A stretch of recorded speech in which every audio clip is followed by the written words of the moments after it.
Nosso tema hoje com o Maurício vai ser o punk rock, diferenças e semelhanças, por que não dizer assim, do punk americano e do punk inglês, certo? Isso. Diferenças e semelhanças, né? A gente entender o que não é. A gente bota o versus ali porque é meio normal, né? O pessoal às vezes vai ficar achando, vai ser confronto, conflito. Não. É só explicar a linha de tempo, mostrar o que um tinha que o outro não tinha, fosse na estética, fosse principalmente nos conceitos, nas letras, o que falavam, o que defendiam, como se posicionavam no mundo, esse tipo de coisa, gente. Tá? Não é a disputa. Embora, de certa forma, sempre houve uma pequena disputa, né, entre as bandas, principalmente Sex Pistols versus Ramones e tal, entre fãs, inclusive, né? O que mais encontra quando vai procurar esse assunto, cara, é pessoal saindo na porrada em fórum de rock. É incrível, assim, impressionante. Todos os lugares onde eu passei lendo sobre, vendo se tinha alguma coisa a mais ou menos que eu precisasse crescer, em todos eles tinha gente discutindo. A gente não vai falar não vai dar detalhes de bandas, tá, gente? A gente vai explicar as diferenças, como vem a linha de tempo, né, de onde é que se originou, esse tipo de coisa. E aí sim, a gente vai mais ou menos na ordem.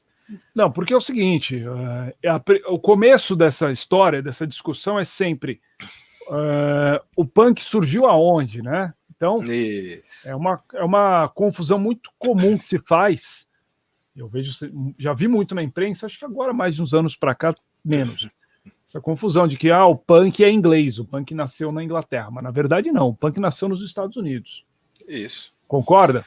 Concordo, claro, gente. Não é questão. O pessoal confunde um pouco a preferência com o meu veio primeiro, né? É uma discussão muito em torno disso. Não, gente, você pode até, de repente, ter expoentes da sua linhagem favorita do punk que não são do país original, nenhum problema, né? Não tem nenhum problema com isso. Não, gente, surge, né, nos Estados Unidos, ele quando vem sendo adotado o formato, né, a gente já começa aí com o MC5, né, aquele pré-punk, ou proto-punk, né, que o pessoal fala, que vem do garage rock, toda essa coisa crua e minimalista, né, e com uma rebeldia assim mais exacerbada, como não se vê há muito tempo, ela começou nos Estados Unidos, né? E a gente começa no proto-punk aí, né? Um MC5 da vida e outros que a gente vai ver, né? Pois é. Eu não sei se o pessoal conhece, mas... Existem muitas bandas que são sempre atribuídas a essa origem do punk, né? Inclusive fora dos Estados Unidos. Mas tinha determinada banda, não sei aonde, que já fazia esse estilo de som, mas é aquela velha história, é igual o início do rock and roll. É tudo parte de um movimento, digamos assim, né? São coisas que vão gerando, né? Uma massa crítica que uma hora explode, né? E no caso ali, esse garage rock americano era que foi a semente do que viria a ser o punk rock, que é o quê? É um rock básico, cru, né? Simples, direto, feito pela galera, o cara que não tem estudo, digamos assim, o cara que é tosco, né? A princípio é mais ou menos isso, né? Sim, exato, gente. Assim, é o esqueleto, né? É o esqueleto do rock. É o rock. Eu vi até essa expressão sendo usada quando eu pesquisei. Tipo assim, é o rock assim, sem nenhuma. Não tem nenhum tecido em cima. É ele cru. A base do rock, o que ele é?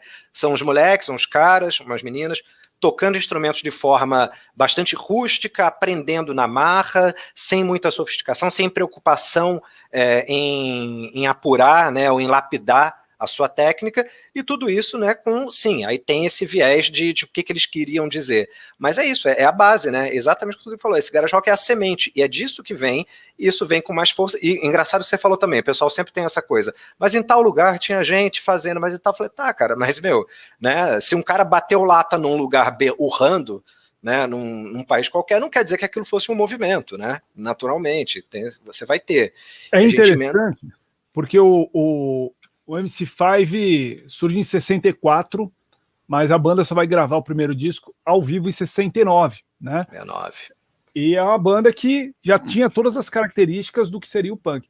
Mas eu acho que, para a gente contextualizar essa história aí, o Velvet Underground surge um ano depois, na cronologia, que o MC5 também é importante porque, embora o som não fosse tão sujo, quer dizer, tão pesado, ele era sujo. Né? Sim. Já trazia uma estética urbana da coisa do underground, justamente como diz o nome da banda, né? Exato. Já era tosco, né? Já era toscão, né? Exato. E aí a banda do Lou Reed, né? Que trouxe aí uma forte influência, principalmente para a cena de Nova York, lá do CBGB, né? Exato, o Lou Reed, como a gente lembra aí umas semanas atrás, a gente falou do CBGB, né, e tudo mais, exato, e aí ele já vem enfronhado, ele já vem mais desenvolvido dentro disso, né, como o Rodrigo falou, ele vem um ano depois, mas ele faz sucesso antes, né, o MC5 só em 69, eu nem lembrava o ano, o Rodrigo que lembrou, mas é isso, então assim, o Velvet Underground, aí vocês começam a ver que existe uma linguagem, existe uma comunicação dentro de um grupo urbano jovem, né, lembrando que eles ali eram jovens, todos eles, e aí sim você começa a ter essa formação, você tem esse underground, esse submundo, esse subterrâneo, no caso aí, Nova York como sendo um epicentro, né, dessa coisa. A gente voltando pro MC5, né, cara, o MC5 também surge num contexto urbano importante ali da cena de Detroit, né, muita gente estranha esse nome, né, MC não tem nada a ver com funk, né? Não. Motor City, né? Que era o apelido lá de Detroit, porque lá tinham as grandes indústrias. Era parecido com o contexto aqui de São Bernardo do Campo, na década de 70, uma cidade operária, né? E eles surgem nesse contexto aí. Inclusive, a banda tinha um lance meio sindicalista, né? Eles eram envolvidos com o movimento sindical, lá com as greves, com as tretas que rolavam. Era uma banda bastante politizada, o MC5. Isso também tem muito a ver com o punk, né? Tem muito a ver, tem tudo a ver, né? Como mais até com Detroit, punk inglês, né? Mais com punk inglês do que com americano. Exato, que é uma coisa que a gente vai discutir mais adiante, mas é isso mesmo, mas o MC5 surge, né? E eu acho legal essa curiosidade do nome, né? Que Detroit gera muitas coisas e muitas coisas que surgem em determinada cidade carregam a identidade dela. Seja uma banda, o time de basquete é Detroit Pistons e por aí vai, né? Stooges. Os Stooges também surgem nesse mesmo contexto, né? Porque eles são de Ann Arbor, que é uma cidade ali no subúrbio de Detroit, e é a mesma cena do MC5, né? Putz, o Iggy Pop é conhecido como o padrinho do punk, né? Exato, né? Tipo Godfather of Punk, né? Exato, o padrinho do punk. E o Iggy Pop já tem uma persona, né? Mais marcante nesse sentido, não dizendo que um Lou Reed não possa ter, mas assim, é mais selvagem. Eu acho que a maioria das pessoas que está vendo a live já viu, ao vivo ou não, os Stooges, né, na época e depois, e o Iggy Pop até hoje. Então tem essa coisa mais selvagem, essa rebeldia mais aflorada e essa estética visual, eu não falo estética musical, estética visual já mais histriônica, né, ele se contorcendo, ele tipo rolando, né, em objetos cortantes, em cacos de vidro, essa coisa que ele foi desenvolvendo ao longo da carreira. E o Stooges, eu acho que é um passo além nesse sentido estético, tá? Uma coisa olhando como visual. Mas musicalmente também é maravilhoso. Eu adoro, sou muito fã de Stooges. Então, os Stooges faziam a transição do aquele rock mais chapado, psicodélico, né? No começo eles eram meio psicodélicos, aí vai ficando cada vez mais cru, porque os caras sacaram que era a virada da década ali, final do sonho hippie, a coisa estava ficando muito pesada. E aí eles realmente entram de cabeça nessa coisa bem visceral, né? E isso é o início do punk, né? Exato, o punk é uma resposta, raízes, né? As raízes. Exato. Acaba sendo uma resposta a esse movimento paz e amor e tal. Eu falei, não, paz e amor, porra nenhuma, o pau tá comendo aqui, né? E aí vem o Stooges, né? 67, né? E aí a rebeldia vai explodir aí de várias formas, né? New York Dolls, aí vem na sequência, nessa esteira dos Stooges, essa coisa, né, subversiva, vem o New York Dolls. A gente olha hoje em dia para o New York Dolls da vida, eu já falei isso de várias bandas aqui na live, e olha e fala, nada demais, são os caras maquiados. Não, mas são os caras fazendo isso em 1971, tá, gente? Então, os caras estão atropelando tudo. Aí tudo bem, tem uma pegada mais glam, né? O pessoal fala, mas é o glam. Sim, mas eles fizeram parte desse contexto, eles fizeram parte do insumo dessa confrontação, que ela era tudo, ela era musical, ela era lírica, ela era estética, ela era comportamental como um todo, né? Óbvio. E o New York Dolls, né? As bonecas de Nova York, todo mundo aí conhece, que já viu em algum momento o New York Dolls. A abordagem deles é essa coisa, tipo, andrógena, mas pendendo até para o feminino, muitas vezes, né? Eles realmente maquiados, eles tendo personas femininas sendo homens. Isso hoje em dia é, entre aspas, né, fácil de fazer. Em 71, vocês imaginam o que não foi para o público, né? Era uma banda absolutamente subversiva, né, cara? Totalmente subversiva. E o som deles também, tosco, ríspido, direto, né? Simples. É engraçado, né? Porque você olha assim, eles tinham tanto cuidado visual, mas vai ouvir o som. Tipo, era uma coisa... Mas é um cuidado visual, né? Mas, né, velho? Que os caras... eram uns caras maquiados com uma peruca, né? Sim, salto, né? E era para chocar. A ideia era... isso. Se a gente reparar na foto dos Stooges, por exemplo, né, que é a anterior, gente vai ver aqui, ó, que o Ron Asheton tá com uma medalha nazista no pescoço, tá vendo? Tá com a cruz de ferro, né? Tá com a cruz de ferro, a condecoração. Sim. E isso era muito comum no punk, né, cara, no começo. Os caras usavam símbolos nazistas, usavam suástica, e várias bandas que não tinham nada a ver com o nazismo, passavam longe disso, eram a antítese disso, mas os caras usavam esses símbolos porque não tinham informação nenhuma a respeito disso. Eles achavam apenas que era um símbolo forte, aquela coisa, é legal, quero chocar, entendeu? Exato. A gente, hoje em dia é diferente. Se alguém adota isso, a gente sabe o que está dizendo, lógico, né, gente? Mas lá na época, não. A gente também tem que ter essa coisa. A gente pensa que os punks eram todos uns sociólogos, antropólogos, filósofos. Não, eram pessoas simples. Eles tinham origem humilde. Eles não sabiam que eram essas coisas. Como a gente citou lá no filme do CBGB, né, e tudo mais, que eu conto aquela história lá que os Dead Boys, eles usavam e tomaram um esporro da produtora, né, e tudo mais. Tira esse negócio do Case, tá maluco e tal. E essas pessoas não sabiam. Então, tem todo esse viés de confrontar e nem sempre ter ideia do que tá falando. Hoje em dia é diferente. Hoje em dia acho que todo mundo tem como. Mas era uma tentativa de chocar pelo visual também, né? Não apenas pela música. Eles queriam ser agressivos, o mais que maneira os caras pensavam, que maneira eu posso agredir mais a sociedade? E os caras dos New York Dolls só vamos se vestir de mulher. Exatamente. Chocar a sociedade conservadora. Né? É o combo de todas as formas, né? Eu quero que todos os seus sentidos sejam atingidos por isso. E daí vale lembrar a origem do termo punk, né? Que é vadio, né? Isso. Até hoje o pessoal usa, né? Os mais velhos usam, né? You punk, you old punk. Né, é um jeito de ofender, que você pega o pessoal velho hoje, que tem 80, 90 anos lá fora, até hoje eles usam isso para xingar, né, assim. Eles usaram essa expressão pela primeira vez num texto, né, se referindo a essas bandas que eram, sei lá, não tinha um refinamento, digamos assim. Exato. E a gente chega nos Pais da Criança, né, eu acho que a primeira banda punk de verdade, né, o primeiro disco punk é o primeiro disco dos Ramones, né. Isso, é quando vem a coisa toda, né? Quando vem o formato, quando vem... e aí você vê, teve um caminho, né? Que eles vêm em 73, aí eles passam pelo CBGB, gravam um disco e tudo mais.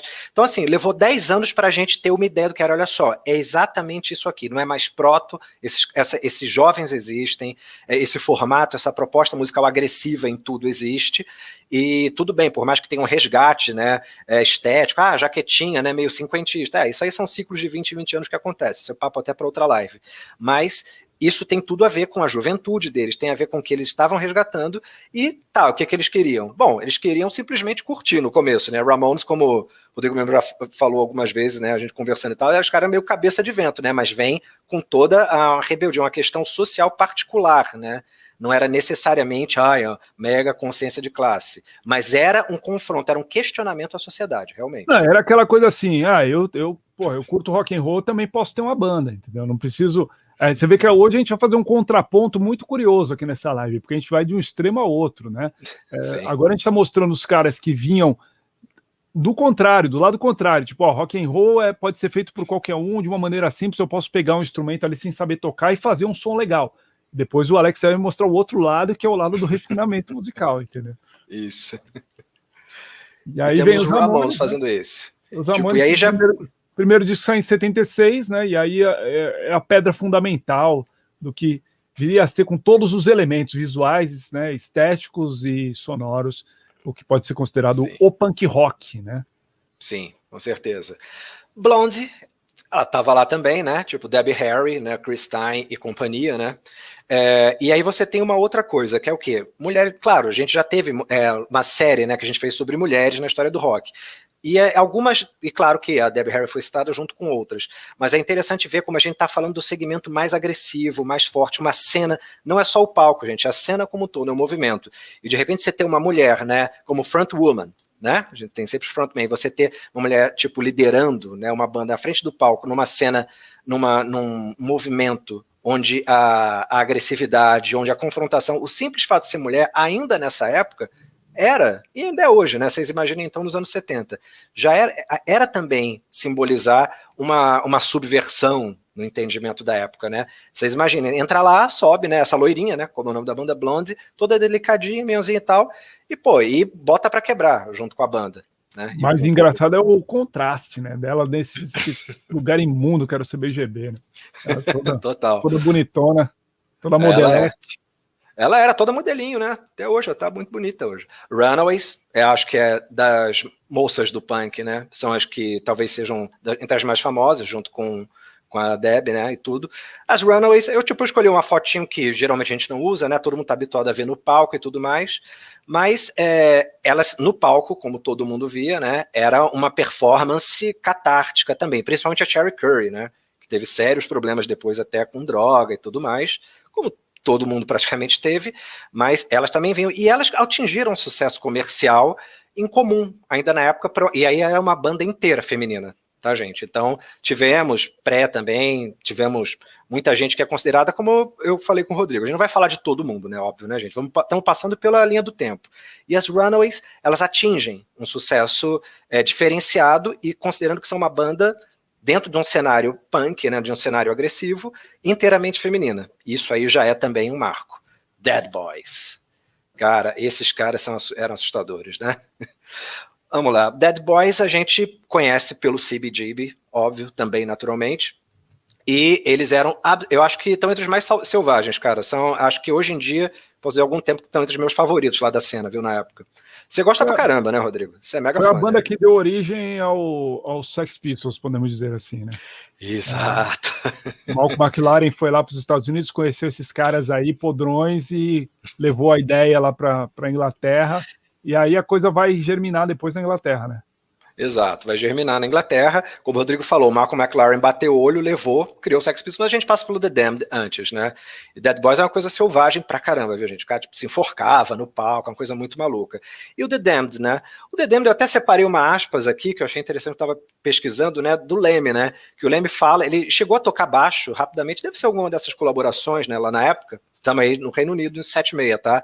Ele se refere a eles como a única verdadeira banda punk. O Lemmy, né? Para variar, dando declarações, né, pétreas, né, sobre coisas. E eles gravaram, o primeiro single deles veio antes até do Sex Pistols, né, do Anarchy in the UK. E o The Damned, ele tem uma importância que acho que a gente não pode ignorar de jeito algum, ainda mais considerando quem chancelou, né, eles, tipo, como o próprio Lemmy. Eu usei de referência pessoas da época, tá, gente, também. Tem uma versão que eu costumava tocar nas discotecagens de Ballroom Blitz com o The Damned, e é inquestionável. Quando entra o baixo, você ouve e fala, pô, esse é o Lemmy. É engraçado, a primeira vez que eu ouvi, eu falei, eu não sabia que o Lemmy tinha tocado, gravado com eles e tal. Sim. Mas a primeira vez que eu ouvi, muitos anos atrás, eu ouvi e falei, pô, é o baixo do Lemmy, cara. É muito característico dele, cara. Assinatura, né, cara? Muita assinatura. Aquela versão é muito boa. Dead Kennedys, né? Voltamos aí. Você não botou o Sex Pistols aí, não? Sex Pistols tá na sequência, cara. Depois do The Damned. Depois do The Damned aí na apresentação. Por que pulou? Pulou. Aí, ó. Pulou. Tá. Depois tem que voltar no Dead Kennedys, hein? Então, Sex Pistols dispensa apresentações, né, gente? Agora, o Sex Pistols é aquilo, como o Rodrigo sempre lembra. Eles foram criados, né? Tem gente que brinca, tem muitos amigos que brincam, cara, é tipo a primeira boy band, né? O pessoal às vezes brinca, fala esse tipo de coisa, né? E tem galera que fica. Tipo uma bobagem. Uma coisa que tem cara que fala que os Beatles foram a primeira boy band. Ué, qualquer banda formada por homens é boy band, então, né? Porra, adolescente for uma banda é boy band. Eu acho que o pessoal fala isso muito na ideia de dizer, porque foram formados, foram criados. Aí vem todo o viés comercial, de marketing do McLaren, ter visto os Dead Boys, né, que são os originais, levado para lá, ele tinha a loja dele, né, Sex, né, e aí eles entendem, tipo assim, vamos criar, vamos produzir, digamos assim, mercantilizar. E aí, calma, tem que separar as coisas. Você ter tido alguém que mercantilizou, que viabilizou algo do ponto de vista do capitalismo, não quer dizer que tudo gerado a partir daquilo seja inválido. Não é isso, tá, gente? São coisas separadas. Mas a estética que a gente tem muito fixa na mente, além da dos Ramones e outros tantos, Sex Pistols, né? Entre as mais antigas. E eles são eles são herdeiros, né, digamos assim, do Dead Boys, né, da estética, né, e tudo Dead Boys, como o Malcolm McLaren viu, e aí produziu com a Vivienne Westwood, né, todo aquele visual e tudo mais. E os Sex Pistols, como todo mundo sabe, não precisa falar muito, né, eles eram o que eram, apesar de que a coisa desandou, né, para alguns membros, né, nos últimos anos. Pois é, mas os Sex Pistols já trazem uma questão mais, e aí eu acho que a gente tem que falar a questão que acho, primordial para essa discussão do que é o punk americano e o punk inglês. A partir do Sex Pistols é que surge esse movimento que tomaria a cena lá em Londres, na Inglaterra, e que foi o movimento punk, que aí foi muito além da mera música como era nos Estados Unidos. Aí passou a ter toda uma estética visual, todo um desdobramento a partir disso, né, que vinha a partir de uma consciência de classe, do pessoal que era da classe trabalhadora, né? Exato. E aqui, esse ponto onde você tem os Sex Pistols em diante, e a gente falando da cena londrina, é onde você começa a ter, acho que uma das maiores diferenças entre o punk britânico e o americano, que aí você tem toda a questão de consciência de classe, uma preocupação em se entender como grupo, né? Como a comunidade se via, e aí não estou falando da comunidade punk, é a sociedade. E aí os punks britânicos começam a ter, isso é parte, né, desse duelo que se faz, né, que os fãs fazem entre punk inglês e punk americano, tem essa questão da consciência de classe e que eles queriam levar aquilo. Tá, tem toda a estética, com certeza, uma linguagem visual, e aí vem todo o padrão de pensamento. Que os caras não quer dizer que eles soubessem tudo e que eles acertassem tudo, tá, gente? Mas eles tiveram uma preocupação, aí sim é uma preocupação política, né, da época. Estávamos vindo ali numa... Sex Pistols, eles não tinham lá grande formação, nem sabiam exatamente contra quem se rebelar. Eles se rebelavam contra o sistema. Isso é o básico do punk, antes de mais nada, é a anarquia. Sim. Tanto que no disco deles tem lá a anarquia, lá, o A, né? Mas isso não quer dizer que os caras tivessem consciência do que era o anarquismo, de fato. Sim. Como socialmente falando, como um estudo, né? Sim, claro. Mas eles atiravam direto contra a monarquia, por exemplo, inglesa, né? Contra o governo inglês e tal, que era um governo de direita na época, né? E coisa que nos Estados Unidos os Ramones, por exemplo, já não era diferente, né? Era muito mais, os Ramones eram muito mais pueris nesse sentido. Depois sim. Foram criar alguma coisa ali, algum pouco mais de consciência, talvez, em algumas letras, mas é diferente, né? Os Sex Pistols eram muito mais agressivos nesse sentido, né? Sim, e eu digo a partir, né, daí, né, as outras bandas que vieram depois, ali a gente começa a ter mais gente preocupada, como você falou, não que eles soubessem exatamente, nenhum deles sabia, né, exatamente o que era, mas eles sabiam contra o que eles estavam, mas a partir disso você começa a ter, aí sim, um insumo, tipo, o pessoal começando a ter essa preocupação coletiva, né, digamos assim. Os caras fazem, né, aquele protesto contra a rainha, dentro do rio lá, né, tipo, a música, né, God Save the Queen, entre outras músicas, que era uma coisa bastante abusada, digamos assim, né? Bastante ousada. Bastante. Aí, na sequência deles, já aparece o The Clash, que aí sim tem politização, né? Uma banda já com outro nível de consciência, de letra, de ideia, né?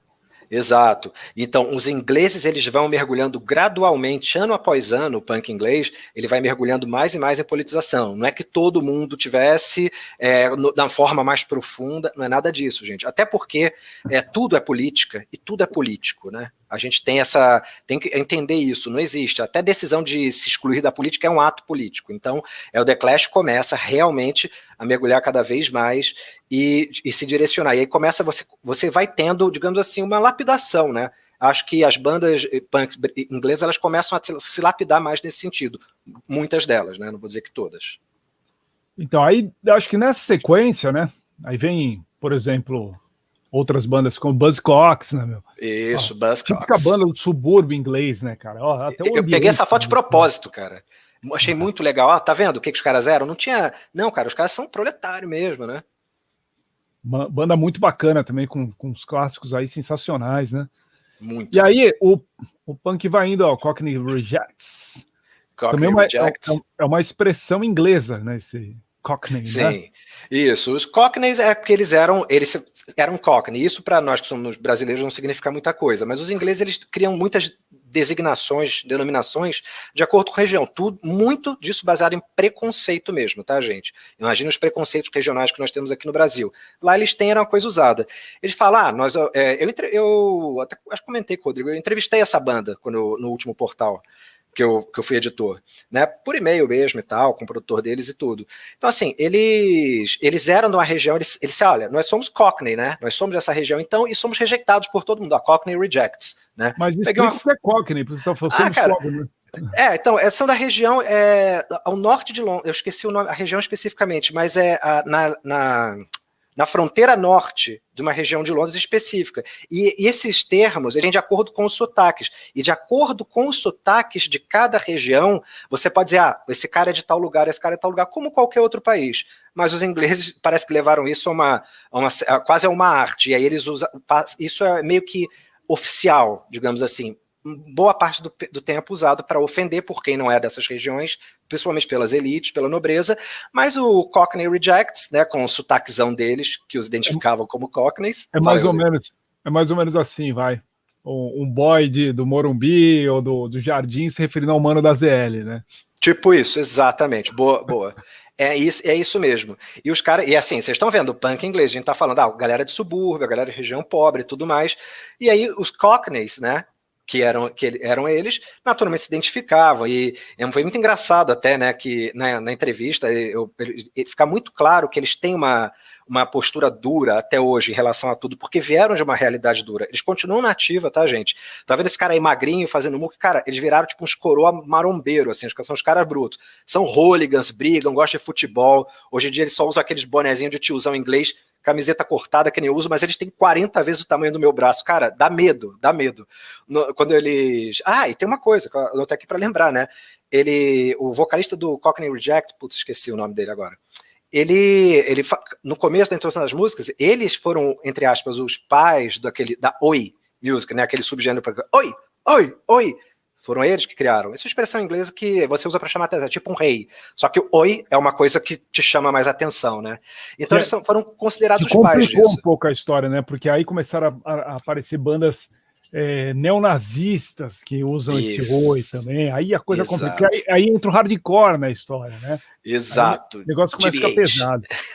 Aí vem o GBH, aí vem os Exploited, aí o punk fica violento, né, cara? Violento. E o Exploited, né, são os pais do Punk's Not Dead, tá, gente? Aquela famosa expressão, quem é mais velho vai lembrar. E eu lembro muito, né, do visual, né, de alguns desses, o Street Punk, o GBH, né, e aí vem eles com o Punk's Not Dead, aí a gente começa a ter essa linguagem do moicano com muita agressão e tudo mais. E eu lembro, eu usei moicano um tempo, né, da minha vida também, né, curto, mas cara, curtinho, eu usei moicano, mas não assim, né, não espetado, é igual o do Tony, sabe o BA do Esquadrão Classe A? É o meu moicano. Aí não é moicano, aí até eu ia deixando, né, até onde desce. Mas então o que acontecia? Esses caras é que desenvolveram essa linguagem, esse Punk's Not Dead que um monte de gente usa, ou já viu por aí e tal, vem com Exploited. E a gente ainda tá em 79, tá? A gente não tá nos anos 80 não, estamos entrando ainda nos anos 80. Mas o pau já tá comendo. Aí sim eu acho que entra os Dead Kennedys na história, porque aí a banda aparece de fato, né? Que é uma banda que já vem com uma outra consciência política, né? Isso, exato. Tem muito mais politização na história. E aí vai ficando o hardcore, que depois vai ficando mais punk, mais pop também, né? Também, com Bad Religion, que a gente já falou aqui. Em diante, Offspring. Exato.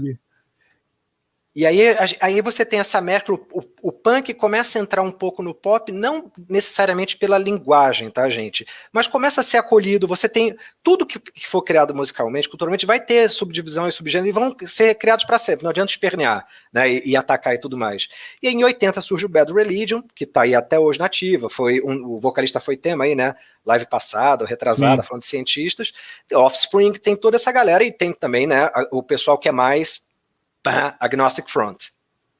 Os dois caras do Cockney Rejects estão exatamente iguais a esses dois do Agnostic Front hoje em dia, cara. Só que eles devem ter idade mais do que os caras, né? E o Agnostic Front, você já tá falando do hardcore, né? Aí você tá naquele hardcore punk violentíssimo que tomou os anos 80 em diante. Não, já desde o GBH, o Dead Kennedy, a gente já pode dizer que é hardcore, né? Só que ele vai ficando cada vez mais extremo, né? Aí tem várias subdivisões dentro do hardcore. Aí tem o hardcore nova-iorquino, tem inclusive bandas de outros países aí. A gente só tá tentando abordar essa dualidade Estados Unidos e Inglaterra, né, cara? Aí tem as bandas, tipo banda finlandesa, o Ratus, essas bandas assim, de vários países aí que são importantes nessa história do punk e do hardcore, mas não é nossa intenção, a gente nem tem, digamos, conhecimento profundo para falar dessas bandas, né? Nossa, não, até que me preparar uns meses, cara, imagina, falar todo mundo. Mas é bacana, e aí o hardcore, aí você começa a ter galera que é o thrash metal, né? E aí começa a ter os crossovers também, né? E aí a coisa vai embora, gente, vai adiante. Eu acho que a ideia, por isso que dessa pauta aqui, é essa diferença. Nos Estados Unidos, quando surge o punk, ele era uma coisa muito mais da música, punk rock. Isso. E aí, quando isso explode na Inglaterra, é que ganha corpo, aí surgem muito mais bandas, muito mais expressivas e com mais consciência política, e isso se torna um movimento, né? Exato, Social, a assim, diferença né? é essa, tipo, é o resumo, né, do que a gente queria falar, é exatamente isso. O que diferencia o punk do inglês, entre outras tantas coisas, que a gente pode ficar aqui falando até No início, 2022. veja bem, no início, porque depois a gente avançou e aí a coisa misturou. Sim. Né? Porque aí a gente vê falando bandas início, americanas que já tem outro tipo de consciência política, né? Sim, mas tipo, quando no início, o que diferenciou e durante um bom tempo foi mantida essa diferença, foi a questão do grau de consciência política em relação ao mundo, em relação a tudo que o cercava. Isso é o fundamental que a gente observa como fundamental. Então eu acho assim, basicamente a gente pode dividir dessa maneira. O punk rock surgiu nos Estados Unidos, o movimento punk surgiu na Inglaterra. Boa, exato, é isso, mas é isso. Eu sempre dividi assim, mas foi uma conclusão que eu tirei, não sei se isso pode ser classificado, digamos, academicamente falando, um estudo mais aprofundado, mas até onde eu entendi é por aí. Eu concordo contigo, mas eu acho que é isso mesmo, eu vejo dessa forma. Tipo, ele surge nos Estados Unidos, ele vai para a Inglaterra e ele se torna um movimento. E nesse meio tempo, quando a coisa vai se desenvolvendo, as bandas americanas começam a ter também, né? Já não está mais no começo, elas começam a ter mais, adquirir uma certa consciência de classe, e aí a coisa se espalha. Mas eu concordo contigo, para mim é muito isso mesmo. Uma coisa, você não teria o inglês se não fosse o americano, mas também, né, não teria explodido, né? Não teria se tornado esse movimento que se tornou. Não teria ganhado tanta consciência, tanto peso, né? Sim, como cultura, né? Específica. Uma cultura. Não apenas como um subgênero musical que fazia digamos, um retorno do rock and roll às raízes, né? Os ingleses deram muito mais substância pro que era o punk. Sim, eles deram insumo. Os ingleses, tipo, a gente vamos agradecer, né, a criação pelos americanos, vamos agradecer a esse insumo, a tornar esse movimento que parecer meramente musical numa coisa cultural, né, num movimento cultural que se espalhou pelo mundo, né? Maravilha, deixa eu dar um salve aí pro pessoal que chegou aqui, ó. A Aurélia Cavalcante, que é membro do canal, falou: Buenas people, tema interessantíssimo, muito obrigado. A banca agradece.